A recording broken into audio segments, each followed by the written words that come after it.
Asibingeleleke namhlanje kulesithathu ebusuku. Welcome to Power Hour. I am Pastor Zweli Dlamini. Siyakwamukela kakhulu. It's always a pleasure and the honor to be with you. Namhlanje it's a wonderful day. Sihlangene futhi. Namhlanje ke ngirelaxile ngihleli phansi. Nendoda kaNkulunkulu, umpostoli uMuzwe Ikhwili. Udume kanjalo sibongo ngoba ngikutshele kodwa nje kwaziwa ukuthi umpostoli uMuzwe Ikhwili. Sihlele kamnandi ke la sipholile sizobuka a very interesting subject kuyinyanga iHeritage Month la khona izwe lonke ligubha inyanga yamasiko abo bonke abantu abakhona eSouth Africa. So namhlanje ke as Power Hour we felt ukuthi it's important ukuthi ake sikhulume ngale topic. We felt ukuthi it's a good time for us to talk about this topic. So saseke sibiza inceke kaNkulunkulu. Ake sibingeleleke umpostoli. Angikubingelele baba umfundisi. Uzweli Yes. yakho. Lebuko zakho. Yes. Ngibingelela abalaleli bonke nababukeli balohlelo iPower Hour egameni kaJesu. Yes. Okay, all right. Thank you. Now namhlanje uyabona sirelaxile namhlanje sihleli kahle. Sikhululekile. Asihleli igijinga namhlanje ngirelaxile. Yeah. Uhlezi uswenkileke inkosi yami ukuba ungitshele nami ngizoswenka. Manje wena uhlala uready kuswenkeni into zakho. Ngalo ngilande kude usukhohliwe ukuthi ngize ngigijima ulanda kude ngizala. Now, yeah. No, look, impostoli, mhlambe kafishane something that I would like us to talk about namhlanje. Ukuthi njengabantwana bakaNkulunkulu sasindiswa akhona amasiko ahlukahlukene. Now isikhathi esiphambili ngikhule ngazi ukuthi umntwana kaNkulunkulu uyaphuma emasikweni. Kodwa manje futhi sengifica lona ibandla ligubha inyanga yamasiko. Ngiyakuzwa. Manje njengesenior sengithi ake usibalansise na ukuthi masindiswa sizalwa kabusha. Sisangena yini kuwamanye amasiko noma khona amasiko engafanele singene kuwona noma khona efanele singene kuwona. Ibalance up ngoba I know ukuthi baningi abantu abahlele ekhaya abane confusion ukuthi wasindiswa ehamba ngamasiko manje yabona usithidekile senze njani mangabe sesisiwe. What is your take in the matter, Mpostoli? Hayi uJesu ngoba phela uthe fundani kimi. Indaba ethinta amasiko ukhulumile ngayo. Right. Futhi ke ilapha stand sekholwa sisilanda khona. Ukuthi uJesu uthini. Okay. uMark chapter 7 uverse 13 uthi uJesu izwi likaNkulunkulu nilenza libe yize nengesiko lenu enilivezileyo nokunye okuningi okunjalo niyakwenza. In other words uJesu utshela abantu lapho ukuthi akungafiki lapho khona. Izwi likaNkulunkulu lenziwa libe yize ngenxa yesiko elivele nabantu. Right. In other words stand abatshela sona laba bakholwa nguye uJesu. Esokuthi izwi likaNkulunkulu phambili. Isiko ngemuva. Right. And nalo futhi lingemuva nje seliconsidiwe ukuthi alixabani nezwi likaNkulunkulu. Uma lixabana nezwi likaNkulunkulu alibekwa nangemuva kwezwi lichithwa all together. Right. It is totally abolished. Right. Kodwa leli elingaxabene nezwi likaNkulunkulu isiko alibekwa phambili kubekwa izwi likaNkulunkulu phambili isiko ngemuva. Uma kuyisiko nalo elingaxabani nezwi likaNkulunkulu. That is a stand. Afike uPaul wasijoyina. Ngoba uma ngifunda iNew Testament ngithola abantu le topic yamasiko abakhulume ngayo njengabaholi bokomoya kithina sibandla likaJesu Kristu mbona kuJesu noPaul kuphela. The other apostles njena itopic eyafana nokuthi kuba is a no go area yaba ukalibhado. Umpostoli okhuluma ngale topic u2 Timothy chapter 1 verse 15 uthi ke yena Ngalokho ke bazalwane yimani niqinile nibambelele kuwo amasiko enawafundiswa noma ngezwi noma ngencwadi yethu. Yeah. Ushuthi ke umuntu omzalwane mase sindisiwe ubambelele emasikweni awafundiswe ngezwi. Yeah. Uma engabambelelanga uma lawo masiko ephambana nokushiwo yizwi uyawayeka ngoba ubambelela kulawo wafundiswe ngezwi noma ngencwadi yethu uma esethi noma ngencwadi yethu ukuthi uthi nje noma ngencwadi yethu njengomphostoli ngoba ibandla lika Jesu lakhelwe phezulu kwesisekelo sabapostoli nabaprofeti so ke incwadi yakhe njengomphostoli iyona ke ngadetermine ebandleni ngoba ibandla lakhiwe esisekelweni sabo phezulu kwesisekelo sabo ukuthi ke yimapho kumele babambelele kuona noma bawayeke noma asekeleke ngezwi ngalokho uma ephambane nezwi it's clear umuntu okholwayo umfundisi wami akufanele afike lapho khona enza khona ube ngathi kuyinto enzima ukukhetha phakathi kokuhamba nezwi kaNkulunkulu nentando kaNkulunkulu nezinto zavela nabantu ube ngathi wena kusenento ekubambile yabantu sewayinikela kuJesu ngoba igama lithi kuyinikela lona lilodwa lishinto enkulu awukwazi ukuba uyinikele kodwa uthola usabanjwe yilokho obukukho ungakayinikeli so ke anginazo isikhathi sokubalula amasiko okungathiwa mhlamba waxabani yini wona nezwi ngoba ngiyazi abanye abantu abathanda kakhulu izinto zamasiko zoma sebekholwa bolokhu bethi ke sicela umfundisi asihlaziyele ukuthi imaphi ke angaxabani angaphambani nezwi imaphi right imaphi angaba right kodwa nje uJohn 7:37 uthi uJesu ngosuku lokugcina lomkhosi leBhayibheli wasukuma uJesu wema wathi uma ikhona womile umakeze kimi aphuze bese ethi ke okholwa yimi njengokusho kombhalo eswini sakhe kokophoza imfulo yamanzi ayophuza kuona ngabe sawoma sikholwa uma sesinikele kuJesu sikholwa njengokusho kombhalo hayi njengokusho kwabantu hayi njengokusho kwezwe hayi njengokusho kwezinkolo ezinye kodwa njengokusho kwabantu ngisho lokhu ngikhotha livesi njena elithi okholwa yimina njengokusho kombhalo ngoba sinabe South Africa abantu abanye ngakhula ngisonta labo ngakasindiswa abathi thina kuleli sonto lethu sikwenza kokubili isikholwa nesintu angithi yabona ke engaqalange wayosithi ithi qala uthi lesi sinto yakhuluma ngaso asicabani yini nezwi kanti uthi isintu nje usho into exabana nezwi mawusufunda izwi yena uthi yena iyenziwe kuvele nje uyabona ngamazwi ke kuyavela ke la uma usubheka istand sika Paul nesika Jesu endabeni ethinta ama traditions ukuthi umuntu okholwayo akayena usica beyidudula nje nathi sayidudula ebengayazi wapi uqala uchecka izwi ukuthi lithini ngalelo siko wena ubambelele emasikweni esiwanikezwe uNkulunkulu ngezwi noma ngencwadi yabapostoli uma kwaphambana nezwi noma ngencwadi evela kwaapostoli you shun that type of tradition. Okay, so then uthi kumina lonke isiko akulona lonke efanele njengomntwana kaNkulunkulu kufanele singene kulona kufanele siqaphele ukuthi leli isiko aliphikisani nentando kaNkulunkulu now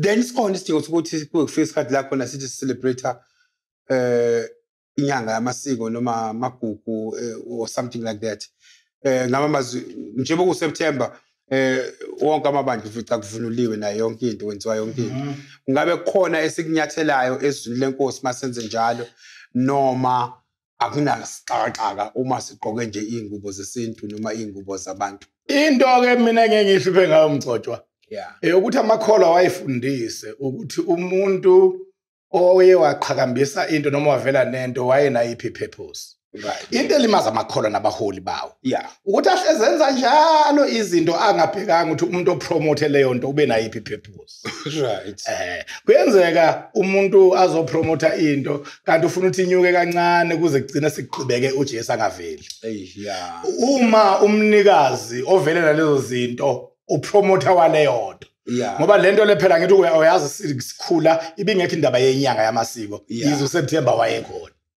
kodwa wayengayona inyanga yamasiko siyakukhohlwa lokho so ke kuqhamuke emuva nje namakholwa inkinga yawo anayo lento engikhuzayo ukuba usica beyidudula nasayidudula okungacheck ukuthi ubani ovele nokuthi manje uSeptember awubizwe ngenyanga yamakholwa inhloso enkulu kwakuyini ngoba njalo indaba yenhloso uma ungayicheckanga uhleze njalo ugcina sewufeza wena lokho abekufuna lo muntu ovele naleyo yize wena uqhubeka ngapha uthi uyakholwa kodwa engakuthinta mina Mgcotshwa njengoba bethi inyanga amasiko nje njengoba lokho kuyideclare kanjalo kwabo usineze ithuba lesikhuluma ngalama topic as ku relevant iplatform ivumela lokho ngizothi mina okunye kumele sihlazile abazalwane lapha emakhaya yilokuthi khona izinto ezibizwa ngokuthi amasiko abanye abazingane abazalwa emakhaya obaba bangakholwa baze bagaxeliswe kulokho bengathi wenza noma awumama bashadile noma koti bengathi wenziswa isiko uma wenziswa leyo nto kanti ayikazi ibe yisiko kwakusisintu uthola kwakhona esiZulwini ayikazi ibe yisiko lento isaxaka ngisho nabantu abangakholwa mina ke njoba ngiwumuntu oyithanda kakhulu kuyibheka izinto ezisukaphi ngisizwa mina laba bantu ababizwa ukuthi izazi zamasiko ngoba njalo uma beletha impendulo yabo neconclusion yabo ivele ivumelana nalokho mina ngikuthole ezwini kunjalo imvama yabantu abathi bathanda amasiko benza izinto ongathi uma ubalandela izazi zamasiko afika athi ba wrong point in case uyabona njena le ndaba yokwemula ukwemula kulona isiko esiZulwini isiko impilo se lifestyle yingakho kungenziwa everywhere indaba yokwemula ukwemula into eyayenziwe ngesidingo esithile akulona isiko iqala nqa umuntu oqala owenza lento yokuthiwa ukwemula intombi yakhe angithi uma intombazane yayifikile uleyo ngokuyiphatha kahle ibe intombi nje uma ingathathwa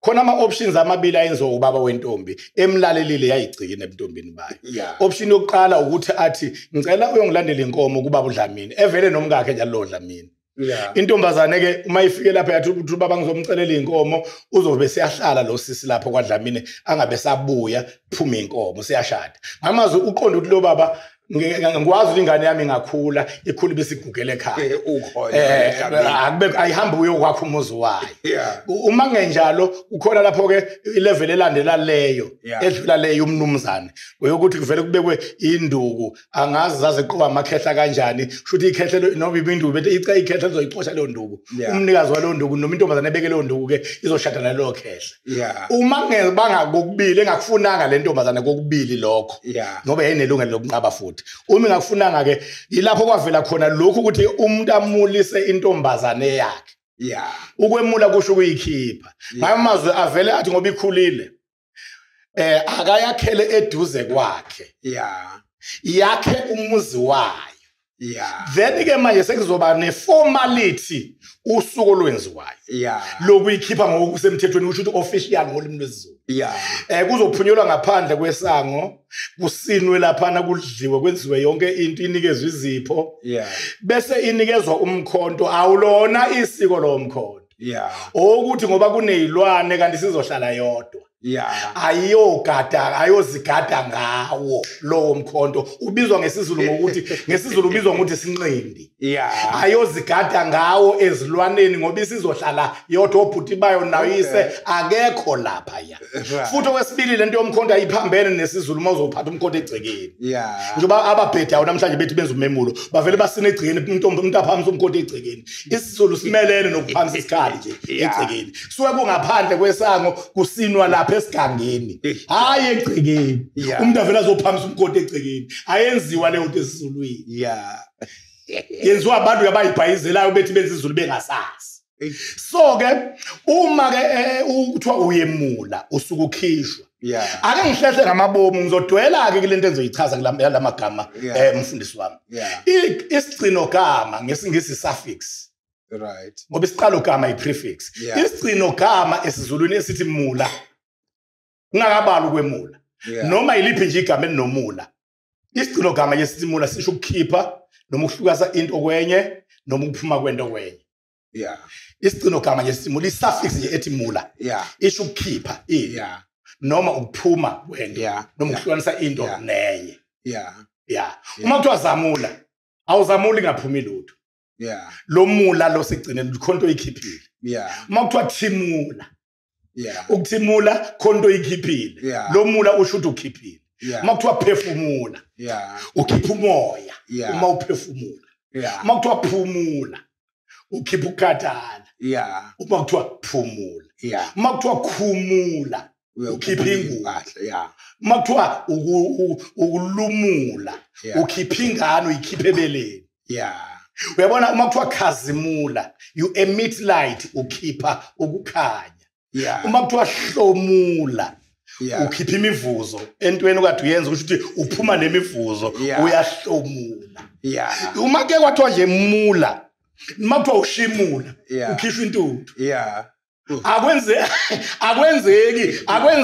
akwenzeki kube nomula ungaphumula ukuthimula ukuzamula ukuphefumula ukukhazimula kuphuma ukukhanya ulamula nakho nokuhlasimula lokho yeah makuthiwa nje umzimba uhlasimula futhi kube khona into ozwe ikushiya yeah nokulamula so kunabantu belwe ukhipha noma uhlukanisa umuntu komunye yeah umula ke lo isuffix yegama elithi mula yeah ngamanye amazwi okuningi okwenziwa abantu bethi bayemula abenzi lento ewukwemula ngoba ingane iqhubeka ihlala ekhaya egcekeni kubo ayikhishiwe angazi noma uyangizwa kusho ukuthi balona isiko leli abazilutho lalela mgcotshwa abazilutho ioriginal nje ukwemula singakubali ukwemula sithi nje umula nje kumele kube khona into ephumile yeah awukwazi ukuthi wemulile intombazane yemulile iqhubeke besekhaya bese kuzoba ke yilokho asebekwenza ke kwakhulwa ngentombi intola yeah bese kuzoba kufanele kusuke lo mabengane kuthiwa bayimula so umuntu na 55 years kuyemula suka umuntu asukelwe izangoma nomunye okuthiwa angazi noma bathiwa bathandaza noma kuthiwa bayini noma zinyanga mthanda noma yini kuthiwa uma wakha kemulanga imikilo bo kwenzi bo hamba belanda imithi nani behlaba kuthiwa bazama ukulungisa kusiye kwababonayo bathi uma ke yonke lemkhube ngekho akukaze kwaba yisiko into eyenziwa umuntu eyicabangela ingane yakhe inkinga ngesizwe sinsundu kufike kube khona umuntu osuthayo omi kahle obusayo owenza into ezenzela yena nomndeni wakhe bese beyikopisha ngonhloso yokudlisa nokubukisa yeah lento esebeyenza kabantu namhlanje bethi benza umemulo besho into engeyona suke lo mabengane umuntu engentombi kanti vele futhi akaze nje ukwemula kwawa ukuphoqayo nanini indaba yokwemula ayikona phela isiko impilo so ke into uma isiko impilo ayikaze yaze yaphoqa yeah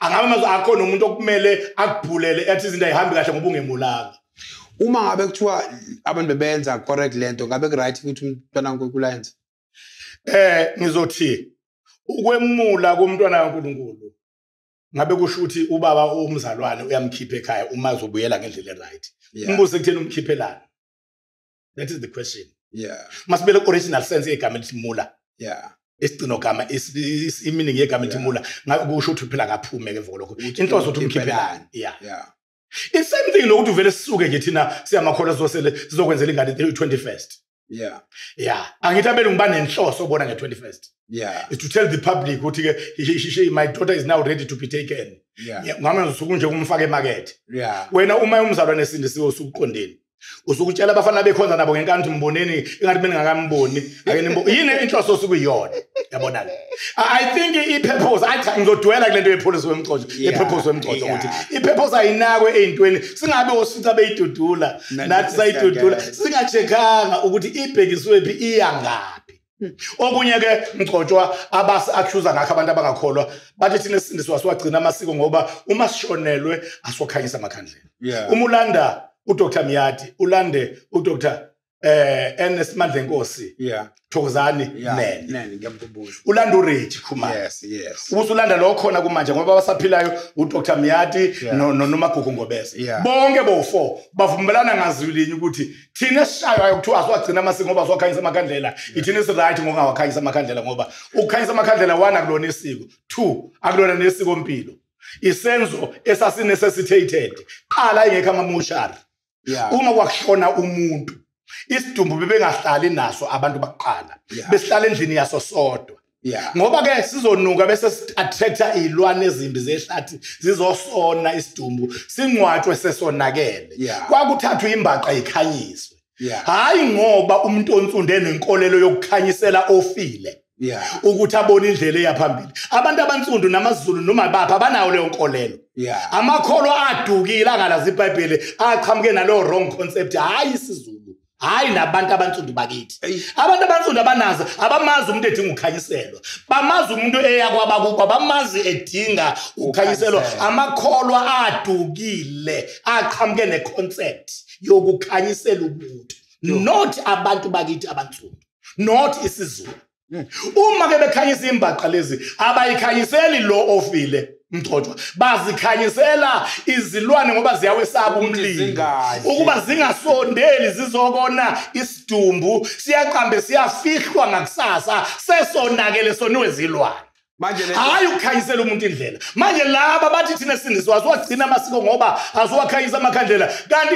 uma ungalanda unomagugu ngobese ulanda uReggie Khumalo uba usaphila ulanda uDr Thokozani enesimandla Nkosinene ulande lo phila uDr Miyati uzofika afakazele izinto abantu abaright yithi thina sindisiwe esingawakhanyisa amakhandlela asisi ithina ke sisesintweni sangempela kodwa ke uyazi ukuthi ngenxa kokungaqondi yebo nathi safika emlindweni labantu bekhanyisa amakhandlela safike sashaya amakhandlela kwangazi ukuthi yinto efaka abantu abafile namadlozi nayo yonke ukuba besinalo ukuqonda besobaziba abantu bamakhandlela bewufuna thina silethele okukhulu ukukhanya kunokwekhandlela uJesu ngukukhanya kwezwe nathi uqobo sikukhanya kwezwe kahle mangene thina sengena ukukhanya okudlula ikhandlela ngoba uJesu uthe thina Matthew chapter 5 sokukhanya kwezwe wayesethi yena uqobo uJesu ukukhanya kwezwe so ke ngeke ube mindful ngokukhanya okuminial ube wena ukukhanya okukhulu uphethe futhi ukukhanya okukhulu yabo ongitshela mcotsho this is very interesting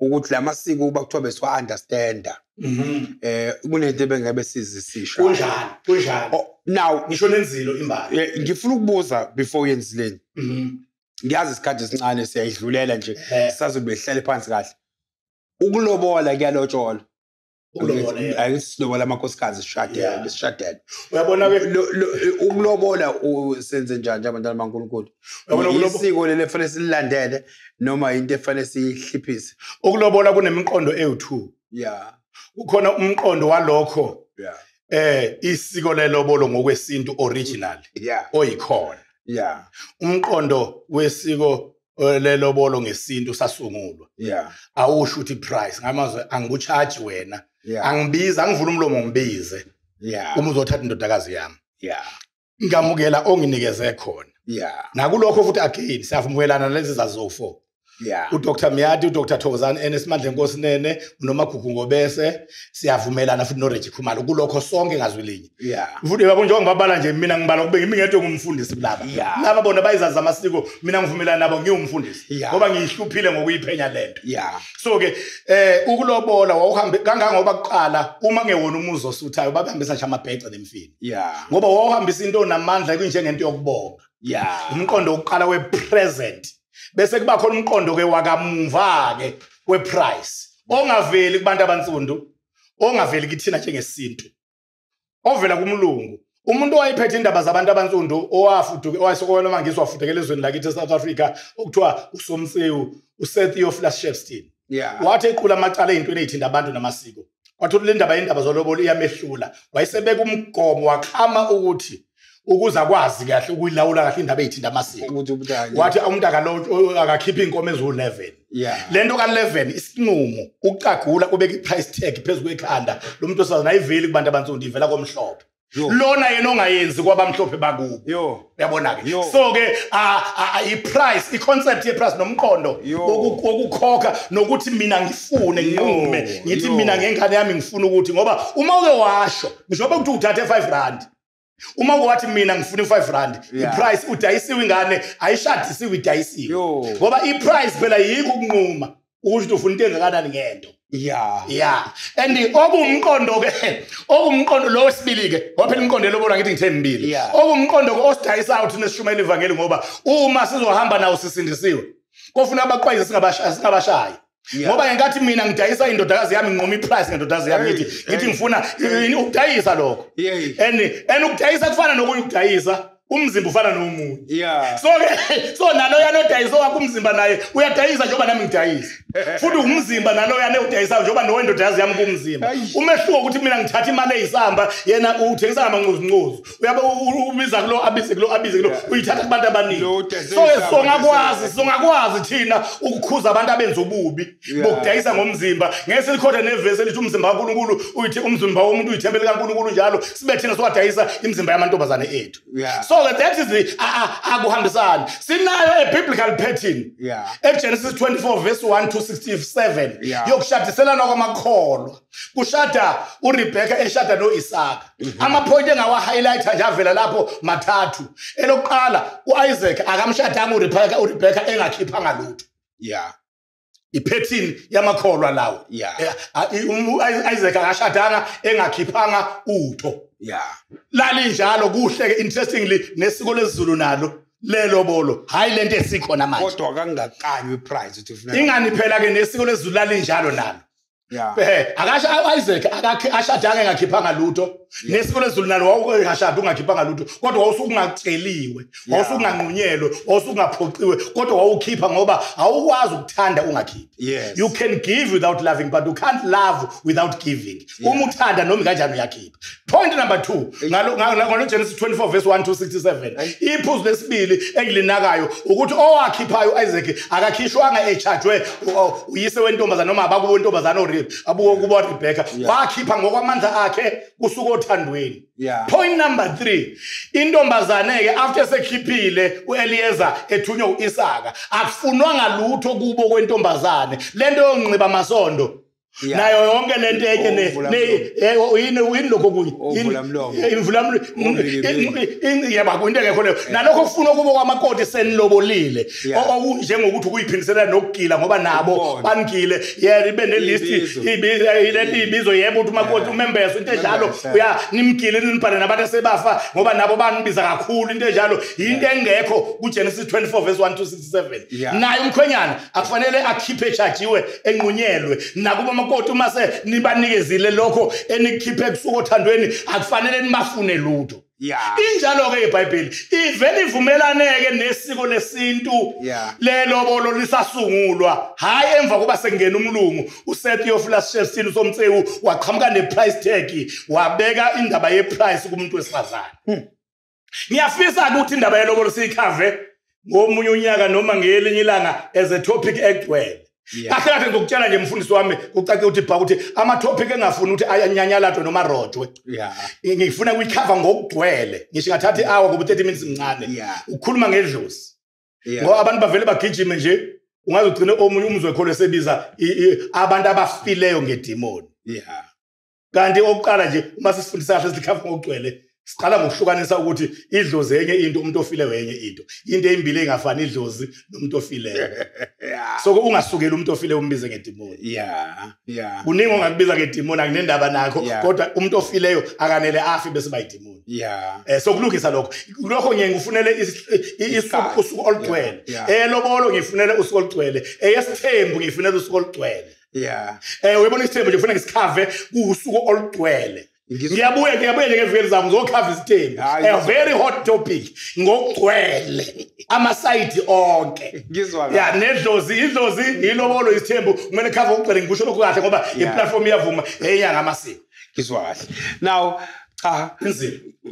ngiyabonga kakhulu Apostle hayi wayikhangisa no asibonge kakhulu ngicabanga ukuthi besika kwelijikayo namhlanje njengoba ngishilo ukuthi sirelaxile sishiya kwelijikayo there's nothing much ukuthi nje besithi asidlule ngoba inyanga lena yamasiko namhlanje sesifundile ukuthi kanti price tag ayibekwanga umuntu omnyama yabelungu so it's very very interesting because thina sazi ukuthi isiko kufanele landelwe kusho ukuthi kuyacaca ukuthi before umuntu aza alwe namasiko kufanele sibe neunderstanding yalelo siko nalelo siko lelwayo ukuthi asilwenze uphando ngeke before into silwe nayo ngaba amazwi sesivala angithi angibuze nje ngibuzele omunye ufana nami uma nje ngomhla ka24 ngibonakala ngifake ibhishu lami usho ukuthi ngabe sengiwona noma ngingayiqokela nje yabona indaba yeclothing noma into esingayibiza ukuthi dress code isingena kulama scriptures athi nayi kupheni kwenzayo do it decently and in order. Angithi sine guideline yokuthi how do we do things as Christian. Angithi khona lapha afika khona uPaul ngoba sikholo sekonke nikwenzayo kwenzeni egameni lika Jesu. Abese konke okwenzayo kwenzeni decently and in order. Angithi yabona ke. So ke ama scriptures check ama scriptures ukuthi ke uma sawenza leyo nto ekugqoka ke wena kuyafitha nama scriptures is decent and in order. Ngamazwi akube decent ukugqoka kwakho. Angeni mina ukuthi ku traditional noma akukho cha. Kodwa ngingena mina kwi decency njengoba iBhayibheli lisho ukuthi decently and in order. Engwenze isibonelo nje. Akachama kumama osindisiwe. Agqoka inhloko agqoka isidwaba. Kodwa uthothi indlela akhethe ngayo iattire yakhe etraditional. Ibe ehloniphekile kusuka ekhanda kuze kube njengomzalwane noma moshadile. Lesi scripture ke sithi do everything you do decently and in order. Uye wa comply naso. Bese kuba khona omunye futhi yena umzalwane again. Ozovele athi yena ngoba kalitholi ivesi elikhuluma nge-traditional athana nani elishayo avela ayogqoka futhi into yendabuko kodwa yona ibisiba ne-exposure. Usephambanile no decent. Okwesibili sekukuningi ukushayisana nescripture ukuthi sithini ngama dress code. Uyabona ke. In other words sinama side amabili. Khona lapha ku traditional attire kukhona ukuhlonipheka nokungahlonipheki. Kwa traditional. Izwa kahle. So umuntu akaye embhalweni ngoba lithe iBhayibheli okholwa yimi njengokusho kombhalo. Ngicela ukubuza mfundisi before sivale. Kune topic kune question ekuyabuzwa omunye umfowethu. Angisakudedeli. Ngiyazi sesiyahamba. But ngifuna ngiphendule la. Umfowethu uthi uzalwa ubaba nomama abakholwa uyena oseselisiwe. Kodwa inkinga ubaba akasebenzi benomama abasebenzi. Umfowethu uyena osebenzayo onemali. Uyise uthi udinga imali ngoba kudinga libahlabe kuyaphuthuma. Manje umfowethu uthi kufanele a respect ubaba wakhe noma wakhe ngoba hlala naye ngoba izwi lenkosi lisho njalo. Lithi yahlonipha uyisho no. Bese ethi ngala uyise udinga imali. Ungamadvise uthini umuntu onjalo? Ngamadvise kalula ngamtshela ukuthi ukuhlonipha kune restriction kune limit kunomkhawuko. Uyabona ukuhlonipha kunomkhawuko angiphinde futhi. Ukuhlonipha kunomkhawuko. Wena nje uma wakho uyamhlonipha uma igqoka endlini awungeni. Kodwa uma ngeke kube nomfulo okhukhulayo ngakini wena uyakwazi ukuhlamba wenhlambe. Uma wakhe akanakanga kahle ukuthi umfula usunamandla amanzi avela umbono uma wakho emuka engathi emuka kuphephuka igate uvela ubunqunu bakhe ngeke umiyeke yize wena esekhaya ungangeni endlini egqoka ngoba ungafuna ukubona ubunqunu bakhe kodwa uma esefa ngeke umiyeke ngoba ukuhlonipha akusebenzi uma where death is involved. So ke lapha endabeni yokuhlabela abanye onkulunkulu that is spiritual death. In other words, in this case now death is involved, so respect is coming to an end. Unhlonipho ayingeni la sengene khona ukufa. Once it's a life and death matter, there's no more respect. Uma nje kuyi life and death ukuhlonipha akusasebenzi. This is Power Hour guys. Isikhathi asekho namhlanje besipholile sirelaxile. Ngiyabuya ngeviki elizayo. Ngizokhuluma nge-hot topic ngesitheni. Nabazalwane kwenza kanjani? How do we tackle this? Ngesonto elizayo ke ufuna ukwazi ngesithembu ukuthi kanjani. Ukholwa noma ungakholwa. Mfowethu, dadewethu, mawami, baba wami kade ukhuluma ufuna ukuzwa ukuthi senze njani nesithembu la evangelini. Next week 6 o'clock ngolesithathu will leave no stone unturned. So besihleli la lendoda kaNkulunkulu umpostoli uMuzweyikwili egeqa amagula namhlanje nje bekwa ama status. Asibonge kakhulu umpostoli ngokuthi ufike evangelini sabalaleli. Mfundisi sibonga kakhulu nakubalali bonke emakhaya uThixo uKhrista mgcine akabonga uJesu ophilayo. Hallelujah. Siyabonga. To our viewers lapha ekhaya, it's always a pleasure ukuthi sibe kayinani. Thank you so much for tuning in namhlanje. Thank you so much to our team, broadcast team Yaga 760 for making this broadcast a success. Thank you to our viewers. Thank you to all of our members. As the Apostolic Faith Mission, siyabonga kakhulu. Definitely sizobonana ngesonto elizayo 6 o'clock. We love you. Amen.